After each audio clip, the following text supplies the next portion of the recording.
Hola, ¿qué tal? Bienvenidos y bienvenidas a una emisión más de Con Todo Respeto. Soy Jonathan Lomelí y este día en este programa de análisis y también de revisión de la agenda más importante a nivel internacional, nacional y local, me acompañan en este foro David Gómez Álvarez. Bienvenido, David. Gracias, Jonathan. Pues contento de estar como siempre aquí en Con Todo Respeto. Erika, ¿cómo estás?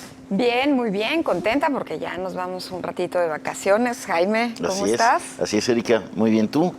Gusto saludar a todos, a todas quienes nos ven en casa. Hay de todo hoy, ya verá. Jonathan, ¿iniciamos? Pues iniciamos con un tuit relacionado con el atentado a Donald Trump este sábado pasado, un evento que sacudió a todos, sacudió sobre todo a la política ahí en Estados Unidos, pero también tiene repercusiones internacionales y ha generado un enorme debate sobre la violencia política que está viviendo Estados Unidos, la polarización cultural, la polarización también en términos políticos y las consecuencias que esto trae para, digamos, la democracia modelo en el mundo, ¿no? Y una de las más antiguas, si no es que la más antigua, David. Así es, a mí me gustaría, digamos, abordar el tema desde el ángulo político. Ya el episodio se ha repasado mucho en videos, en redes sociales, el balazo, la sangre, etcétera. Pero creo que lo que logró hacer Trump fue capitalizar de una manera exitosísima el episodio. Claro, salvó su vida, es decir, pudo haber sido asesinado, pero claro, una vez que no lo fue, creo que lo que hizo Trump fue capitalizar muchísimo el tema al punto de que creo que ganó la elección anticipadamente. Así es, efectivamente, lo primero que se comentó fue pues esas excelentes fotografías, ¿no? Del momento. Del momento de la agresión y cuando se reincorpora Trump. Y como pone Juan Ortiz, el atentado contra Trump dejó imágenes simbólicas, esas que usted ve. La debilidad de Biden, más esto, le pavimentan su camino a la Casa Blanca, que es como la segunda interpretación, ¿no? Claro. De lo que viene y de cómo los estrategas de Trump y el propio Trump, desde el segundo uno después de ese atentado fallido, pues empiezan a capitalizar eso, ¿no? Con el puño arriba de Trump, claro, y que además invitando a pelear, en fin, ¿no? Lo muestra como un presidente, además, que reacciona de manera, digamos, muy bien, muy rápida, y con un presidente, digamos, con un presidenciable que también tiene sobre todo esta vitalidad, ¿no? Para poder todavía, después de ese momento de saber que le habían disparado, levantar el puño y hacer ese gesto que en efecto allana el camino a la presidencia de Estados Unidos, Erika. Pues mira, lo que yo creo que él es histriónico, toda la vida lo ha sido, ¿no? Es un manejo le encantaría ser un actor, de hecho filmó varias cosas, ¿no? En sus juventudes. Y bueno, fue el creador de uno de los reality shows más... Claro, él sabía que tenía la oportunidad de sacar una foto histórica, ¿no? Una foto triunfal, por eso es que levanta el puño. Pero su y reacción lo hace es fuera. muy rápida, o sea, realmente lo tiene... Claro, pues porque debió de haber estado lleno de adrenalina, ¿no? En el sentido de decir, pues que es no entender también qué es lo que está pasando. Claro. Yo creo que él es un buen comunicador y lo manejó perfectamente bien, al margen de toda la cantidad enorme de memes maravillosos que ha habido a lo largo de todas estas semanas en las redes. Sí preocupa que esto pase de nueva cuenta en una nación como Norteamérica, en donde parece que están haciendo campaña para un pueblo que ya no conocen, ¿no? O para una ciudadanía que ya no conocen, claro. Ni Biden ni Trump. Fíjate y bueno, la convención ayer le salió muy bien, espectacular, con una persona que elige como vicepresidente, que le puede pues agregar todo el camino con todos los republicanos que antes no tenía bien de su lado, ¿no? Claro. Y yo leí algunos estudios y algunas referencias con respecto a este momento que vive Estados Unidos este sábado, ¿no? Pero me parece que también hay que enmarcarlo en eso, ese es el colofón de una serie de eventos, de actitudes y de violencia política que se ha venido acumulando desde la llegada a Trump en 2016 a la presidencia y que también tiene su momento, uno de sus, digamos, de sus llamados, claro, o de sus alertas en el 2021 con la toma violenta del Capitolio, ¿no? Es decir, a mí me parece que la democracia estadounidense está enferma, tiene un problema grave de división, de antipartidismo, de extremismo, de xenofobia, y eso a mí me parece que también es un síntoma de muchas otras democracias que atraviesan momentos similares, ¿no, David? Claro, y yo diría que efectivamente Estados Unidos es un claro ejemplo de una regresión democrática, de una quiebra democrática, pero creo que la enfermedad está contagiando a todas las democracias, porque yo creo que el problema es la crisis de representación democrática. Los legisladores, los representantes realmente ya no representan a la gente y por tanto hay un cuestionamiento de su legitimidad, de su mandato, y por tanto están surgiendo líderes populistas de derecha, de izquierda, pero fundamentalmente antisistémicos, antisistema, anti-establishment, y lo que estamos viendo es el resquebrajamiento de todas las democracias del mundo, más o menos con síntomas similares, desde la India hasta Hungría, hasta Brasil, hasta Estados Unidos. Es decir, si fuera una región o una cierta cultura o un continente, pues podríamos pensar que es algo que es propio, idiosincrático de ese país o de esa región, pero no, creo que es global y tiene que ver también con la consolidación de otros regímenes no democráticos que les ha ido muy bien, como China y otros que pues, han puesto el ejemplo de decir, esta es otra vía y mucho más gobernable que la democracia. Sí. A ver, yo creo que es preocupante lo que sucede ahí y que es una muestra de la degradación como comunidad que tienen los estadounidenses por esta polarización, la devaluación de un sistema democrático, de una democracia que se creía ejemplar mucho tiempo, que así la vendían los propios estadounidenses cuando se sienten el árbitro mundial o decir qué país es democrático, qué país no, y que se empezó a desmoronar justo hace 4 años cuando los trumpistas radicales van e invaden el Capitolio, ¿no?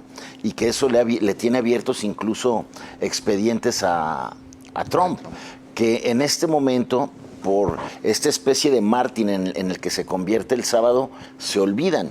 Pero más preocupante es lo que pasa a partir de ayer en la Convención Nacional Republicana, donde no sé si la vieron, pero Trump llega triunfante, como brutal, un mesías, claro. con su parche y rodeado pero de... con una canción, todo el mundo impresionante. Claro, a ver, es preocupante que alguien que ha sido el principal propagandista de este discurso duro en Estados Unidos contra la migración, contra las libertades, contra el comercio libre, elija a un cuate que era su crítico y hoy también es su principal propagandística, este senador de Ohio, muy joven, con una historia extraordinaria, que puede revivir el sueño americano, porque él viene de la marginación, de una familia disfuncional y de un cuate totalmente crítico del flujo migratorio mexicano.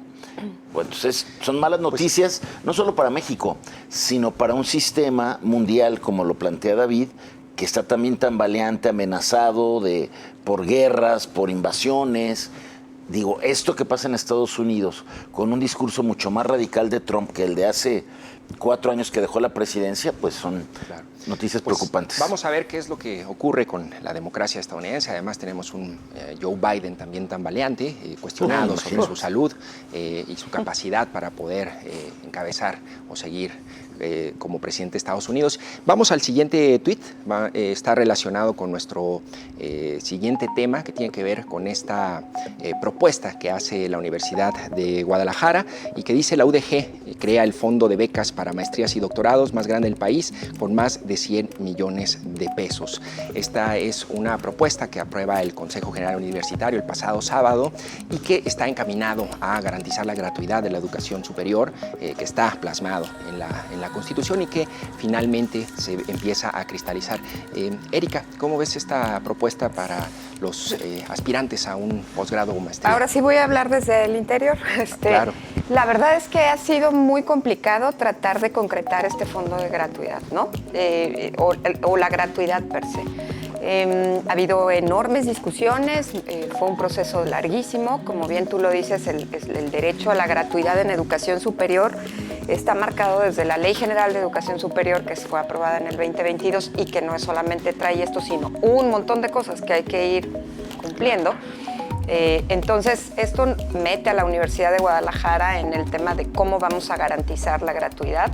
Si hay posgrados, que sí, pues tenías que cobrar la inscripción o el semestre porque estaban en el programa de calidad nacional de CONACYT, ¿no? Posgrados de excelencia, o porque tenía cierto tipo de profesores que sí tenían que cobrar, o N cantidad de cosas. Un posgrado pues también tiene que pagar sus asistentes y lo que tú gustes. El caso es que fue muy complejo, muy difícil.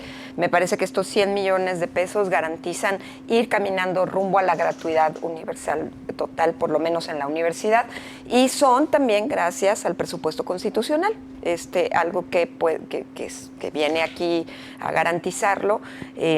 Habrá que hacer muchas modificaciones más rumbo a que este derecho sí sea de verdad ya pues una total realidad, y que se complemente con la política de ciencia y tecnología que va a tener la doctora Claudia Sheinbaum, con una secretaría específica de ciencia y tecnología que tendrá seguramente que tener otro tipo de valor hacia las becas CONACYT y demás. Que esperemos el apoyo justo de la CONACYT, del Justo, CONACYT, ¿no? Yo quería hacer una lectura un poco más externa de una iniciativa interna como esta, porque me parece que casi todas las universidades públicas del país han guardado silencio frente a las atrocidades de CONACYT, por un interés y conveniencia políticas, hay que decirlo. Y entonces de pronto hay parches cuando no le entran al fondo del problema. Es decir, este asunto de lo inaccesible de los posgrados tiene que ver con una pésima política en ciencia y tecnología de la actual administración que no está garantizado que se vaya a resolver. Entonces, supletoriamente entran algunas universidades, como la Universidad de Guadalajara, con un parche que me parece que en principio está bien, aunque no debería ser para todos. Hay quien sí tiene capacidad de pagar. Las becas tienen que ser meritocráticas, tienen que ser para que realmente las necesiten, no para todos. Hay quien sí tiene posibilidades de pagar. Y es más complejo de eso. Pero a mí me parece que de entrada hay como una suerte de claudicación a la exigencia de la federación por parte de las universidades públicas. Déjame un breve comentario antes de irnos a corte. Yo creo que es una buena noticia, es un esfuerzo que, como dice Erika, pues falta operativizar, ver para cuánto alcanza, ver si va a haber más y si se puede hacer progresivo.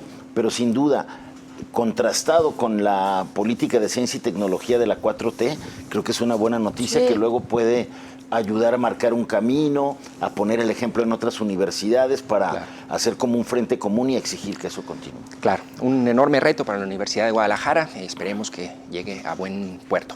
Vamos a un corte, estamos en Con Todo Respeto y regresamos con más.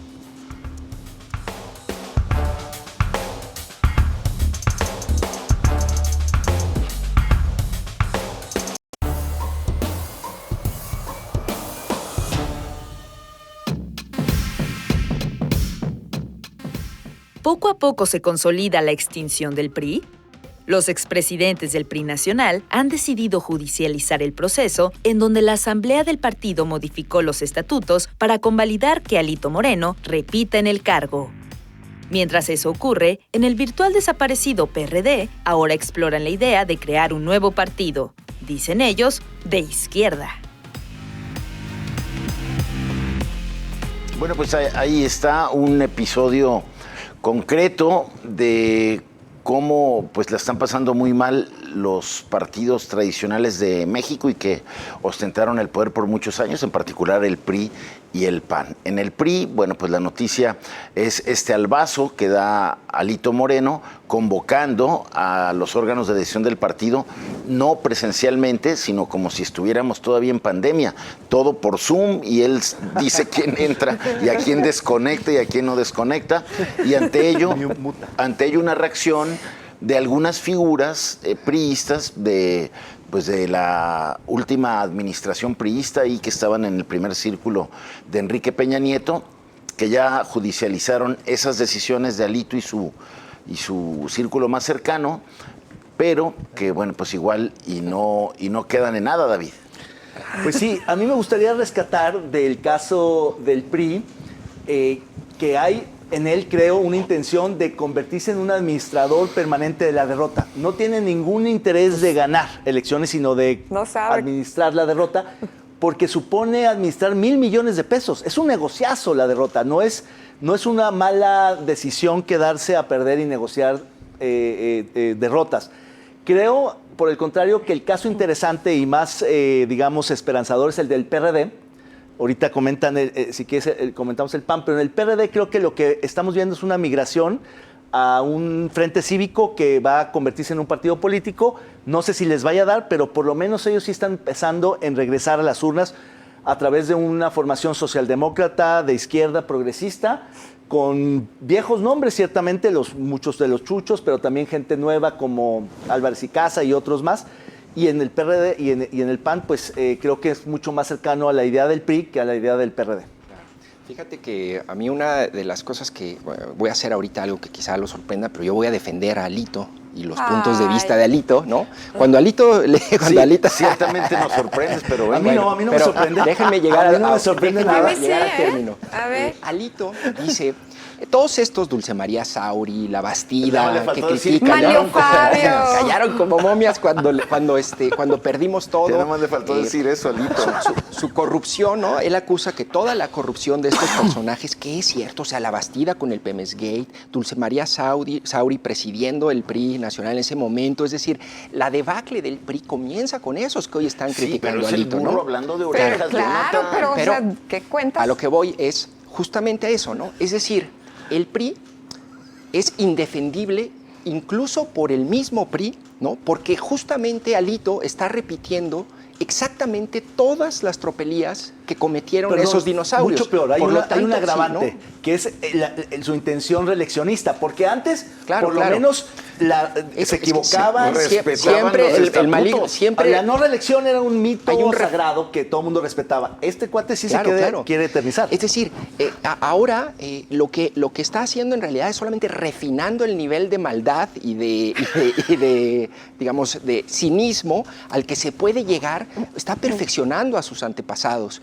está llegando a un nivel que en realidad convierte al PRI en eso, ¿no? En una especie de despojo histórico que en realidad yo dudo que pueda salir a flote más allá. Perdón, es que yo sí creo que hay una diferencia cuando el PRI en el 2006 intenta volver a ganar, obviamente no le da, porque había la continuidad panista, pero en el 12 intenta y gana. Es decir, sí había una vocación de triunfo y de poder, que es lo que caracterizó históricamente. Esa es una anomalía histórica. Pues como sea, pero sí jugaron a ganar desde un principio y prepararon a Peña Nieto. Sí. Aquí en este caso, Alito desde un principio casi dice que era claro que no iban a ganar, que su intención no era ganar con una panista, que su intención era colocar a los cuates en las pluris primeras y quedarse con el dinero. Claro, pero bueno, Erika.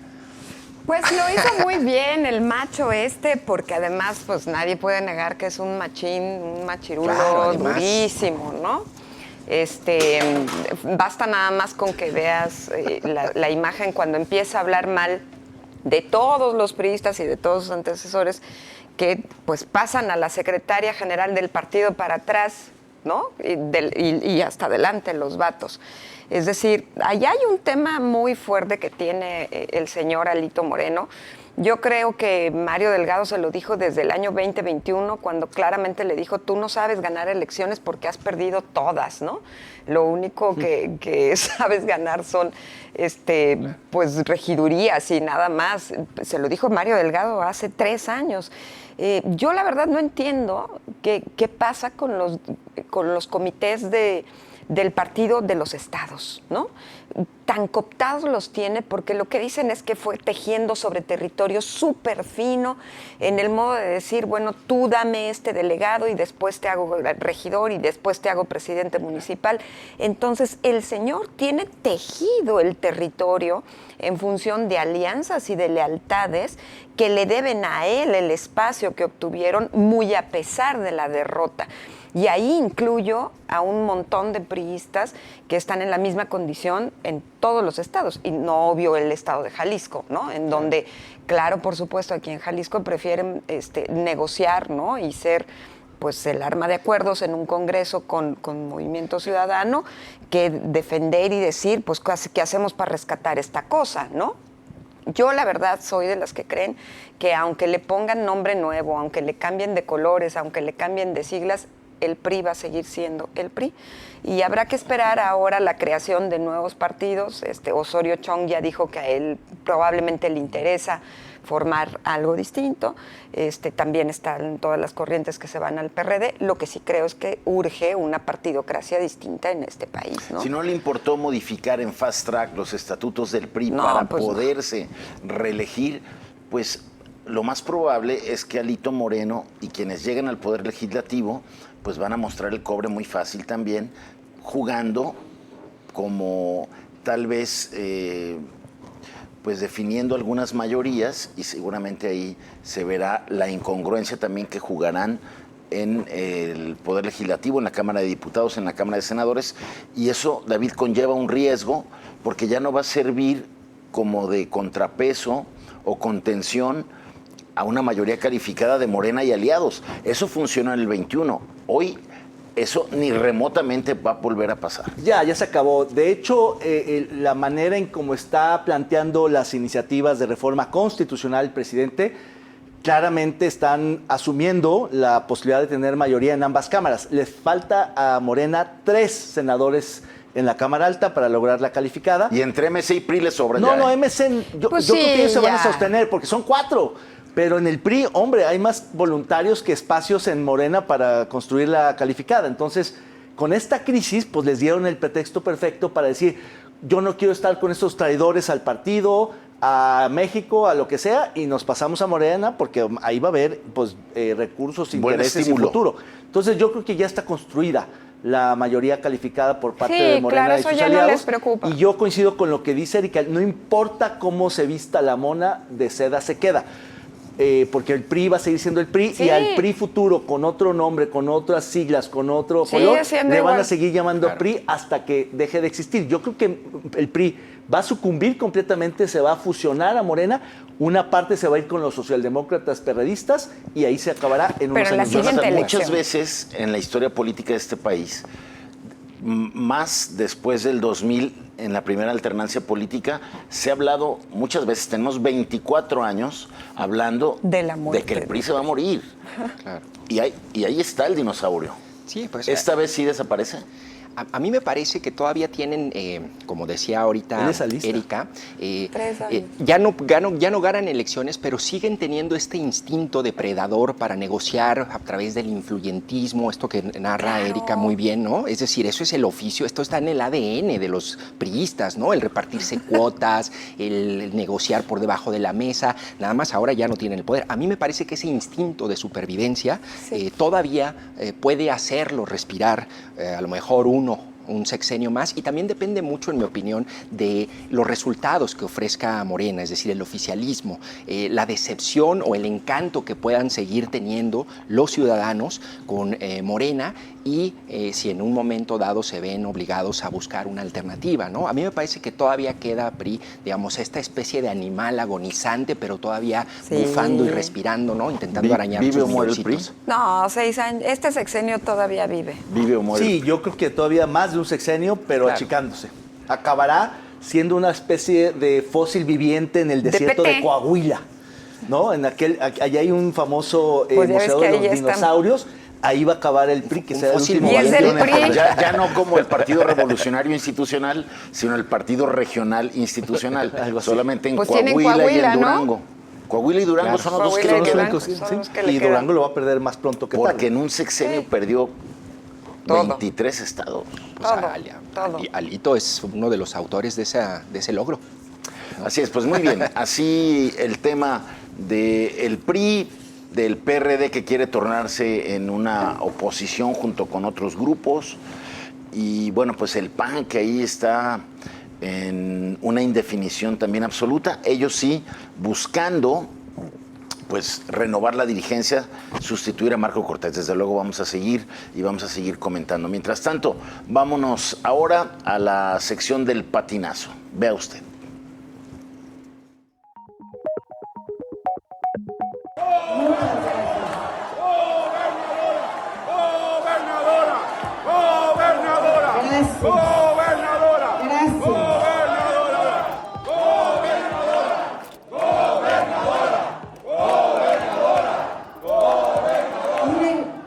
Para Su servidora, de verdad, es un placer estar reunida aquí con ustedes.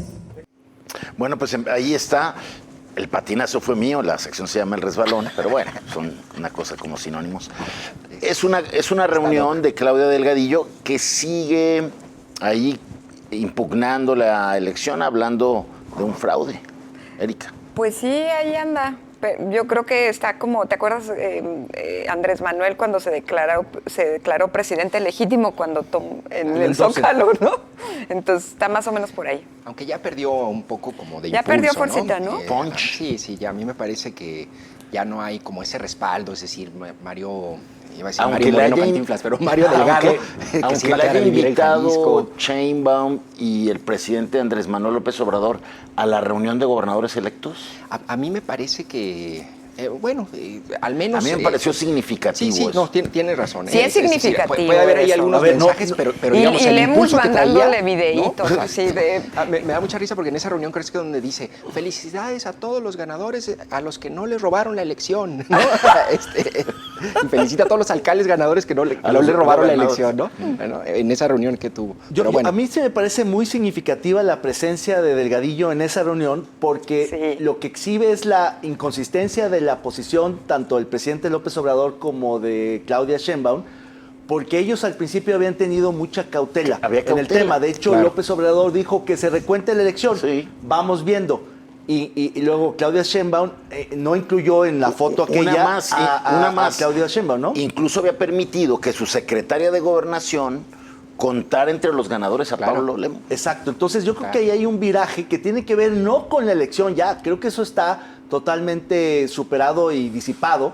No, más bien tiene que ver con una serie de negociaciones con Movimiento Ciudadano a nivel nacional para lo que tiene que ver con el Plan C. Es decir, yo creo que van a condicionar o van a posponer el reconocimiento de Lemus hasta septiembre hasta mínimo. octubre incluso, porque acuérdate que el gobernador entra en diciembre y López Obrador se va en octubre, entonces pueden no reconocerlo para apretar a MC y que no sea una oposición proactiva en el Senado y en la Cámara de Diputados, a callarlos y luego decirles, aguántame y yo luego te reconozco con todo. Eso es lo que va a pasar. El engranaje tiene que ver con ese fin, ¿no? Entonces, tenemos conflicto postelectoral en Jalisco para rato. Vamos a una pausa y regresamos aquí con todo respeto. Quédese con nosotros.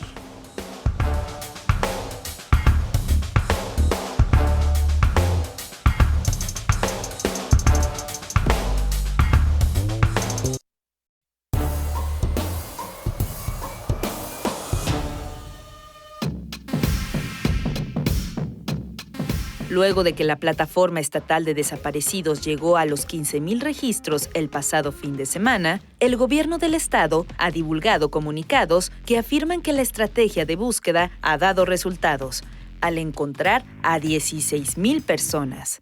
Es otra guerra de discursos donde la realidad no cabe precisamente en las portadas de los periódicos oficialistas. Gracias por seguir con nosotros en Con Todo Respeto. Y ahí está el tema. Este lunes, en la síntesis digital de noticias, venían una serie de periódicos oficialistas que encabezaban con el titular: el gobierno de Jalisco ha encontrado 16,000 personas. Sin embargo, días antes se dio a conocer que había 15,000 desaparecidos. Son dos discursos que se contraponen y que al final el gobierno de Jalisco plantea como un argumento para decir que están trabajando y que el problema se está atendiendo. 15,000 desaparecidos contra 16,000 localizados. ¿Cómo podemos interpretar esas dos cifras que se contraponen, David? Pues como bien lo dices, creo que son difíciles de poner en una misma ecuación, pero creo que más bien tiene que ver con la intención reiterada de tratar de convencer a la opinión pública de que hay avances y hay éxito en algo que evidentemente es un rotundo fracaso en Jalisco. Pero más allá de entrar ahorita al problema de las cifras, a mí la parte que me parece también importante de analizar es la aparición reiterada de portadas idénticas en supuestos periódicos que no circulan, que son fabricados en el oficialismo local, pagados con los impuestos de todos los jaliscienses, por millones y millones de pesos, cifras estratosféricas que hacen falta justamente en las áreas de investigación y búsqueda de los desaparecidos que buscan justamente engañar y confundir a la opinión pública. En lugar de reiterar esto, que me parece una obsesión de parte del gobernador y de algunos de sus colaboradores por hacernos creer que es exitoso lo que es una tragedia, encima gastan dineros que hacen mucha falta en otras partes para tratar de montar una supuesta prensa que no existe. Habrían de dar cuenta de algo que está engañando a la opinión pública. Claro. Erika. Va a hacer enojar al gobernador con licencia. Hay que bueno, reiterarlo. ahorita no está, claro, está sigue con en Europa, licencia. ¿no? Entiendo que sigue. Sí, se fue, se regresó. Creo que ya hay unas fotografías que en el circulan aeropuerto. por ahí. Sí, todo indica que acudió a la final de la Eurocopa. Sí, bueno. Va a hacer enojar al gobernador con licencia. Yo coincido plenamente con David. Creo que son dos cifras que no pueden dialogarse per se. Me parece muy lamentable que el gobierno del estado ese dinero que invierte en esas portadas y en esas notas lo necesita la Comisión Estatal de Búsqueda o el Comité Estatal para Búsqueda de Personas Desaparecidas, el Comité Ciudadano, que, sigo diciendo, tiene 0 pesos para su operación. Claro. Y eso es muy importante. O sea, sí. El Comité de Análisis de Gravísimo. Personas Desaparecidas de la Universidad de Guadalajara, que siempre está metida haciendo un análisis muy puntual sobre el tema, sacó un comunicado hoy por la mañana o el día de ayer en la noche, no recuerdo, haciendo un análisis muy puntual sobre esos 15,000 registros. Y nos hablan de cosas bastante dolorosas, la grave crisis de desaparición y de homicidio doloso que tiene la región Altos Norte, Encarnación de Díaz, Lagos de Moreno, pues de dónde vienen todos los dramas de los chicos de Lagos de Moreno. Claro. Y tienen incluso uno micro del área metropolitana, ¿no? Exacto. San Juan de Ocotán. Exacto. Y una resistencia de las autoridades que puntualizan sobre la falta de información en torno a las colonias en donde existen mayores desapariciones, que es un dato importantísimo para poder prevenir. O sea, yo creo que no están entendiendo el tema de la prevención, ¿no? En términos de este delito. Es una cosa interesantísima. Y algo que sí me parece que hay que destacar es que no todas las denuncias llegan a una cédula publicada.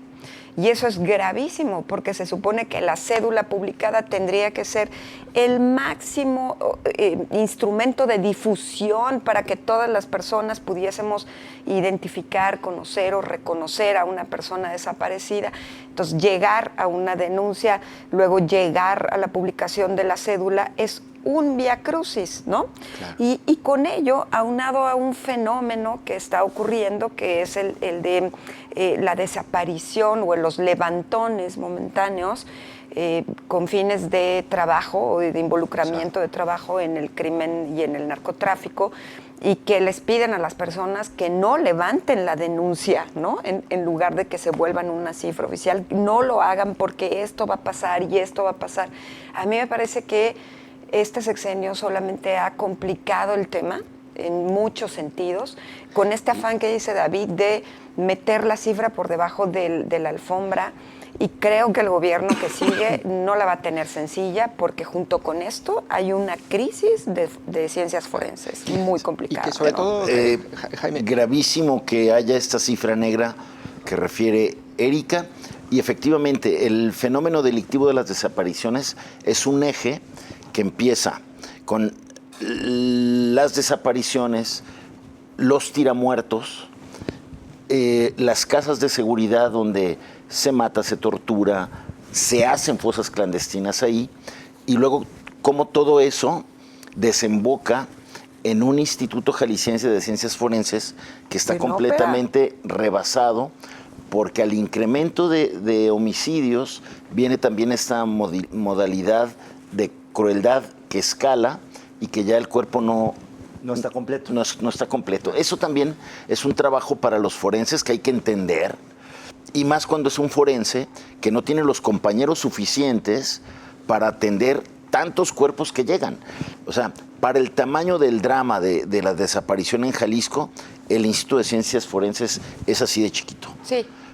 Tendría que ser mucho más grande. Y respecto a las cifras, panteones forenses, es la repetición de una modalidad más de combate estadístico de los problemas en Jalisco. Así como hay un combate estadístico que nada más con cifras o con el manejo amañado de comparaciones se trata de combatir los homicidios para hacerlos parecer menos o los incendios para hacerlos parecer menos. Sí. Ahora es el tema de los desaparecidos. Es querer desaparecer los problemas haciendo un juego amañado o un juego a modo el tema de las cifras. Claro, y que a mí me parece que al final se dice usualmente que para poder atacar un problema o resolver un problema, primero hay que reconocerlo. Y medirlo. Y medirlo. Y me parece que esas dos cosas, con este tipo de discursos, están muy lejos al plantear como un éxito la política de búsqueda de personas, ¿no? Eso minimiza la gravedad del problema. De los 15,000 desaparecidos que tenemos en este momento en Jalisco, prácticamente 9,000 desaparecieron en este sexenio. Sí. No fueron localizados, están desaparecidos 9,000 en este sexenio, nada más, ¿no? Sí. Y el otro tema que planteaban también, que me parece relevante, es que hablar de localizados me parece irrelevante frente al problema de los desaparecidos, ¿no? Es decir, en realidad muchas de esas personas, y además hay otra cifra que estuve revisando en la semana que me pareció impresionante, dice, bueno, de esas 16,000 desaparecidos, ¿no? Alrededor de 12,000 prácticamente fueron ausencias voluntarias, es decir, no hay mérito de la autoridad en haberlos localizado. Claro. Pero del resto, es decir, de los 4,000 restantes, ¿no? Que sí fueron víctimas de algún tipo de delito, ya sea desaparición forzada por particulares o extorsión, secuestro, de esos 4,000 restantes, a más de la mitad los encontraron sin vida. Es decir, ¿qué está haciendo la autoridad? Localizado con vida o localizado sin vida. En otros casos, los raptores son los que sueltan. Claro, que ellos deciden. Y el otro tema que mencionabas, Erika, y que esta semana lo puso sobre la agenda y en el espacio, digamos, en el debate público, la presidenta de la Comisión Estatal de Derechos Humanos fue el reclutamiento forzado. Dijo, claro, tienen que revisar las leyes y tipificar el reclutamiento forzado. Claro. Se llevan a los chavos y los obligan a trabajar para el crimen organizado. Claro, hasta que dijo algo la presidenta. Claro. Vaya, o sea, yo celebro que haya habido un pronunciamiento sensato en el sentido correcto, porque habíamos tenido una ausencia de la Defensoría de los Derechos Humanos del Estado muy, muy significativa. Yo creo que el próximo gobierno, que va a recibir un problema tremendo, mucho más grande de lo que lo entendemos y, por supuesto, de lo que se reconoce, tiene que dar un golpe de timón muy fuerte. Es decir, yo creo que lo primero que habría que hacer es reconocer la magnitud del problema, tener la estadística y las mediciones adecuadas para realmente entender la magnitud y la dinámica del problema, y entonces sí dar un golpe de timón y tratar de entrarle de manera conjunta, con visión de Estado de largo plazo, a resolverlo. Es decir, el Instituto de Ciencias Forenses es una miniatura frente al tamaño del problema. Si no piensas que eso, ni modo, va a tener que crecer al triple de su tamaño, nunca vas a tener la capacidad forense para entender cuál es el fenómeno y la naturaleza del delito. Pero tienes que hacer un cambio muy drástico y eso supone realmente reconocer el problema. Ahí también yo sinceramente creo que a Pablo Lemus le va a costar trabajo volver a ganar la confianza de las organizaciones. Eso es muy importante señalarlo, porque cuando fue presidente municipal se la pasó borrando las fichas de búsqueda que pegaban en los tótems y en todos los lados porque se veían feas. Y esa es una ofensa para el fenómeno, para la gravedad y la seriedad, pero sobre todo para las organizaciones. Claro. Yo creo que le va a costar mucho trabajo recuperar la confianza de las organizaciones y tendría que hacerlo con un planteamiento clarísimo de entonces cómo hacemos que el problema comience a... Porque es una bola de tejido que no encuentras, ¿no? Por dónde empiezas y por dónde acabas. Y ahí sí, si no construyes con las organizaciones, igual que con el feminicidio, en lugar de sacarlas, tienes que tenerlas adentro en la mesa, porque si no, no pasa nada, claro. Como bien dicen, me parece que el próximo gobernador, Pablo Lemus, tiene enfrente una bola de nieve que lo único que hizo este sexenio y este gobernador fue darle más fuerza, impulsarla, y habrá que estar atentos a esta problemática, una crisis humanitaria de las desapariciones. Y bueno, vamos a la siguiente sección, si les parece, pónganle el nombre. Los curadores más experimentados de Con Todo Respeto han preparado esta exquisita pieza de arte visual.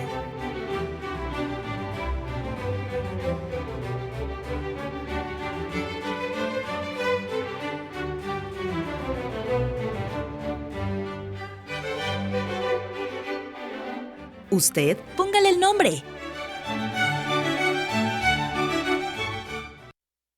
Acaba de ver, son cientos y cientos de tilapias muertas allí a orillas del río Santiago, en la zona de Juanacatlán, y esto ocurrió en la semana, después de que pobladores empezaron a reportar este fenómeno.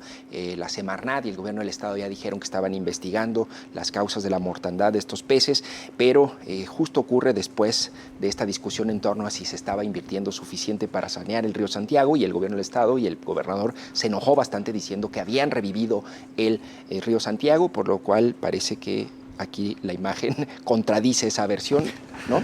Pues ¿Cómo le ponemos? Parafraseando esa campaña que refieres, yo le pondría ecocidio viviente. Claro, ¿no? Yo me quedo con Jaime, la verdad, el ecocidio viviente. No se vale chicle. Se los dije, ecocidio viviente, ¿no? Ecocidio viviente. De lengua y pescado me como un taco. Bueno, pues ahí también. Está. Yo, como estoy conduciendo, me voy a exculpar de poder plantear. No. Bueno, Polinas dijo popochas, ¿no? Polinas dijo popochas, está bueno. ¿Te acuerdas de las popochas? Sí. Es que Bueno, claro, también. Vamos a un corte y regresamos con más, con todo respeto. De casi.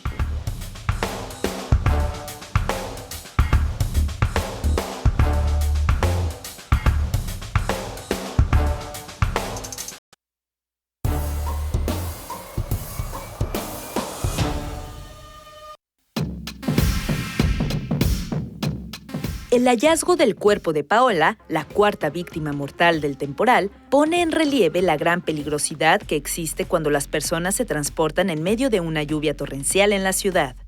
Las zonas de riesgo por inundación no dejan de aumentar año por año, mientras que las autoridades no quieren vincular el desarrollo urbano con la prevención de desastres naturales.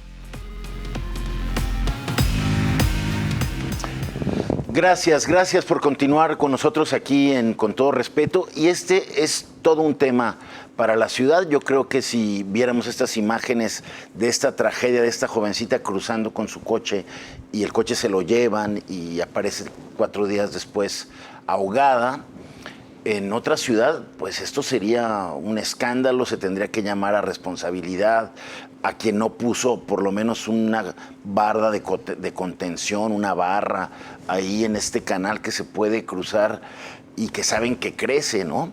Es un tema consecuencia de la mala planeación urbana, pero yo creo que también de negligencia de funcionarios que tienen que estar al pendiente de la gestión del agua de lluvia y del agua de la ciudad para que la ciudad no se convierta en un riesgo a la menor provocación, con cualquier lluvia que no tiene que ser ni extraordinaria, sino una lluvia normal para que la ciudadanía ponga en riesgo su integridad física primero y luego su patrimonio, Jonathan.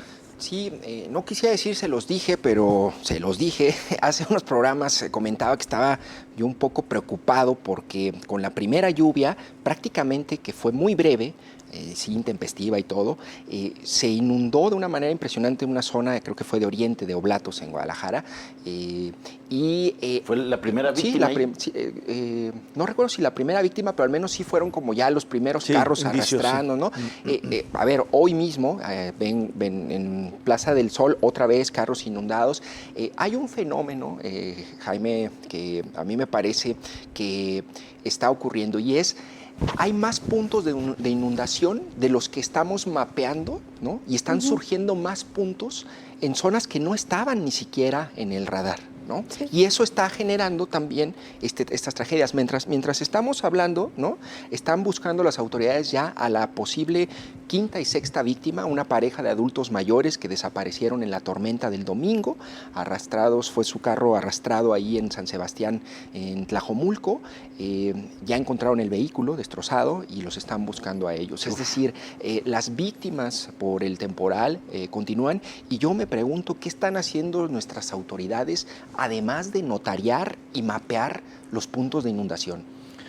A ver, yo también creo que hay más puntos de inundación. El mapa de riesgos es cada vez más complejo y más rojo, pero cada vez va a ser más difícil mitigar las inundaciones porque los escurrimientos que ocurren en toda el área metropolitana es cada vez sobre más superficies pavimentadas, cementadas, y por tanto hay menos capacidad de absorción, menos capacidad de captación, y por tanto todo está corriendo por las vías, por las avenidas y las calles.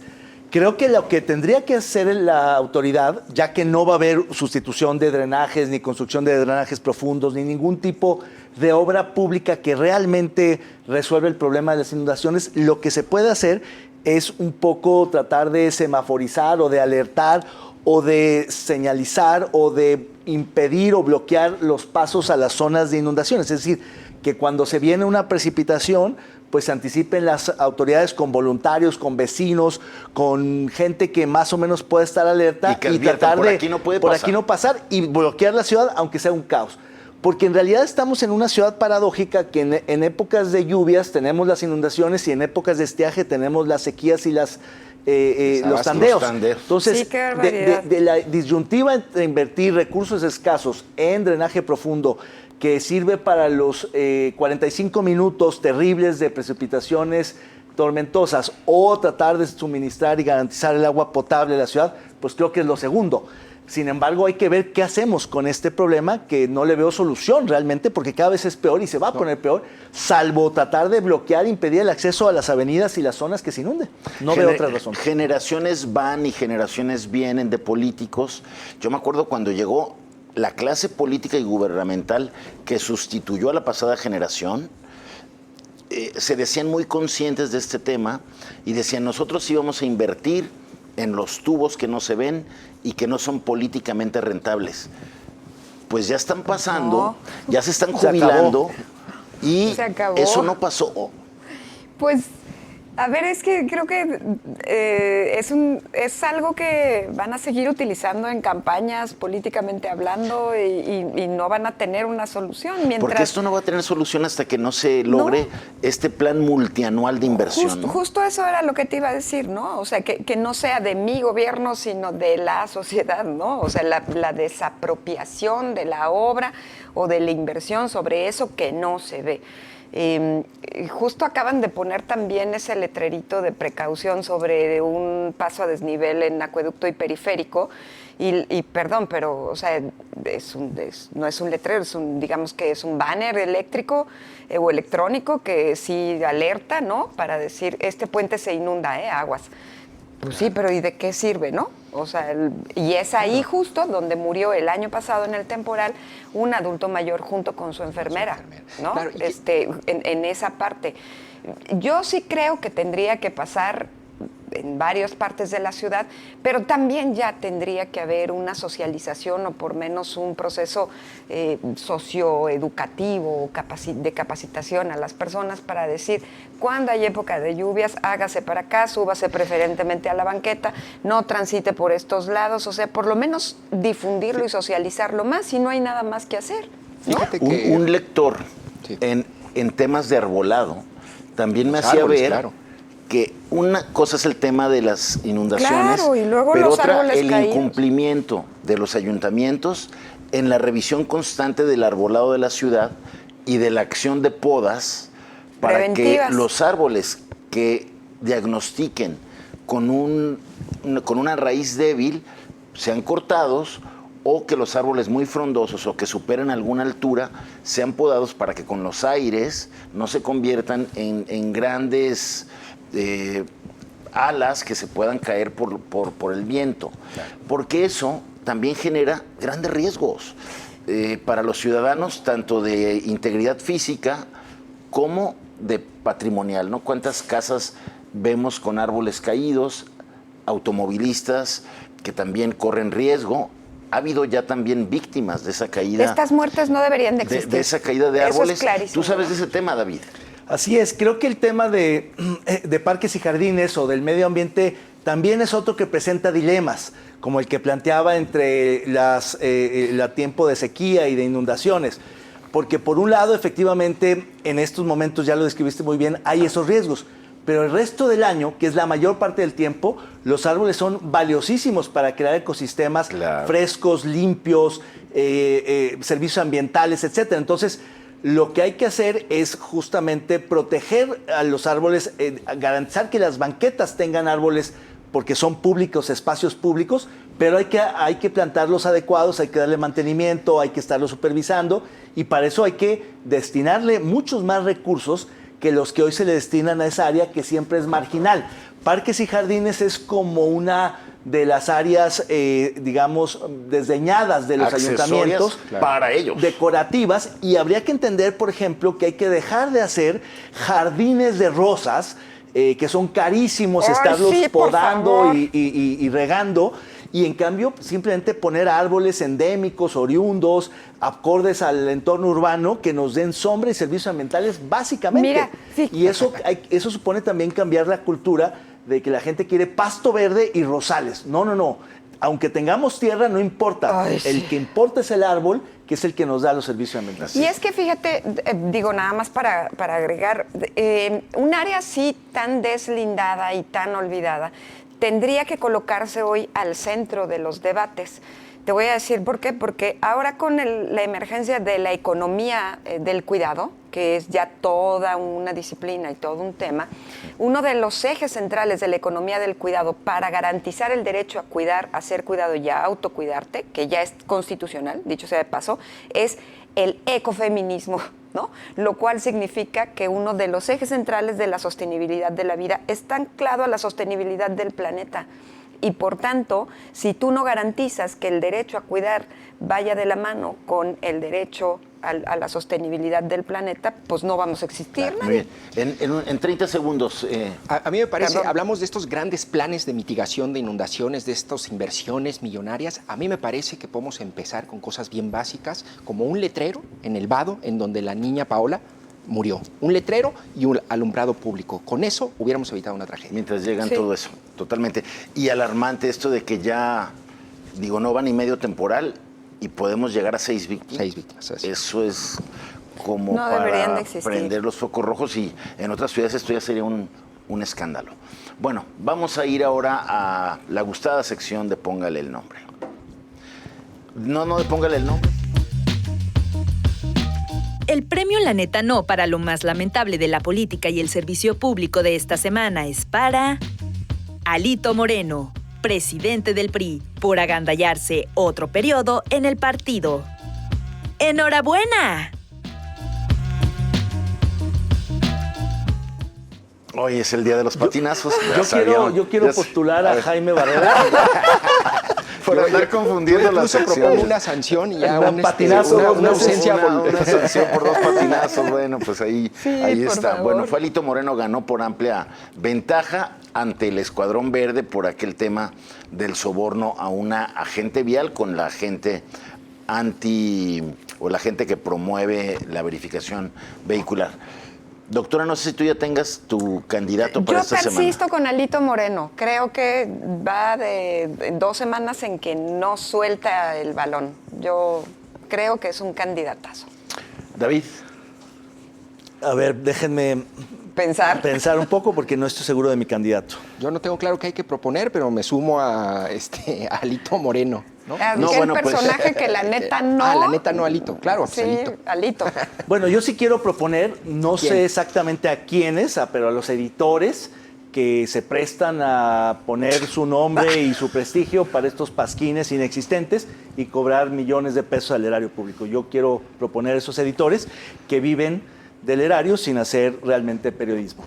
Dirían los Fuertes viejos declaraciones, David. editores, dirían los viejos editores, perro no come carne de perro. Sí. Dirían los viejos editores. ¿A quién vas a nominar Me tú, parece una Jaime? crítica. A ver, yo quiero nominar a los responsables del mantenimiento de la ciudad que no hicieron su chamba y que hoy estamos sufriendo todas estas pérdidas y todo este enlutamiento de las familias. Con eso terminamos nuestra emisión de hoy. Gracias de verdad por habernos acompañado, Erika. Gracias. Gracias, felices David. vacaciones. Gracias, buenas noches. Un placer. Y bueno, pásela muy bien, que tenga una excelente semana y lo esperamos aquí la próxima semana en Con Todo Respeto.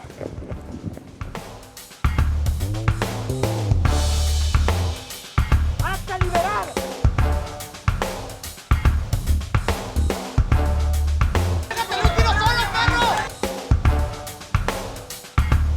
We need strong borders,